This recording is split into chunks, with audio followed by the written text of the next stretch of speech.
Hi, what's up guys? Welcome to What the JavaScript, and in this video I'll be going over the React profiler which has been recently out. Cool. So I've set up my What the Splash application which we built in the last video series, which you can also check out if you are interested in building it. And I pushed the code into a new branch called profiler where I have already added the profiler in the code base. So first thing, I'm going to look into the profiler DevTools that we have here. And for this, you don't need to make any changes into the code. Just you need the React version to be 16.5. That's it. So I'm going to start recording, profiling my data. I'll hit this record button, click on load more, and this will load the images here. Cool, got it. Now I'm going to stop the profiling. And I have got these flame graphs here to explain me what has happened in the application here. So these graphs that we see here, 1 by 8, 2 by 8, different numbers. So these are the number of commits React took to make this happen. And it means that all the things that we profiled, it happened in a duration of 8 commits. So we can click on each graph, cycle them through arrow keys to get the information here regarding the commit specifically. And in the flame graph, we can see some components are grayed out. It means that these components weren't re-rendered due to the reasons. For example, it might be that the props never changed or set state was never called. So these could be some of the reasons. And we can click on each and every component to expand more onto the component, and it would also show us the props at the time of the commit here on the right side. So we can see that on the header nothing changed, provider nothing changed, so that's why it wasn't re-rendered.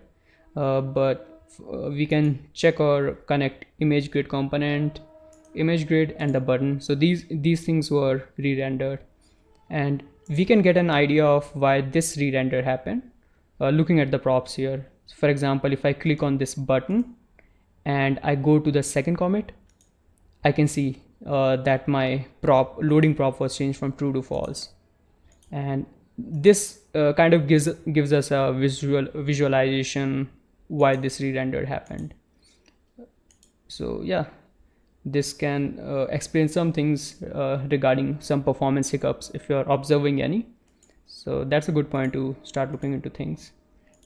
And the second view here is the ranked view. We can click on this and it ranks the components which took more time to re-render at the top. So we can cycle through each and every commit, and the components at the top, they usually took more time to re-render. We can also go into the histogram view, which is if we click on, for example, I can double click on this image grid and it takes me to this histogram view. So this is representing the time it took for this particular component across different commits. So I can see that on the second commit it took most time. So this is probably the commit where the images were added, and that's why it took more time. We can also look into the props that are changing here. The first one had images as an array of 0. Second one, my images were added into this component, and that's when it started rendering those. So yeah, that's the reason for this thing. Also, if I go back into my flame graphs, on the first commit, I can see that I have some interactions showing here. So this is actually showing me load images at 2.8 seconds. So these interactions I have added externally into the code, which I'll talk you through in a bit. But we can click on these interactions and see what happened during these interactions. And that's about it for the profiler. You can go over the React blog post on the profiler. This is really good, talks through a lot of things in detail, so definitely a must read. And about the code, I have it here. For the context of this video, if you guys haven't seen the last video series, this is our image grid component responsible for rendering the images. So here I've just imported the unstable profiler from React and renamed it to profiler. I've imported unstable track API, renamed it to track. This you have to import from schedule/tracking. And this is our image grid component. I've added a profiler logger function here. In order to use the profiler, if you want to use that externally into your code, you have to wrap the tree that you want to profile using this component, the profiler. So I have wrapped everything in my parent component using this profiler here. It needs you to add a ID and an onRender prop.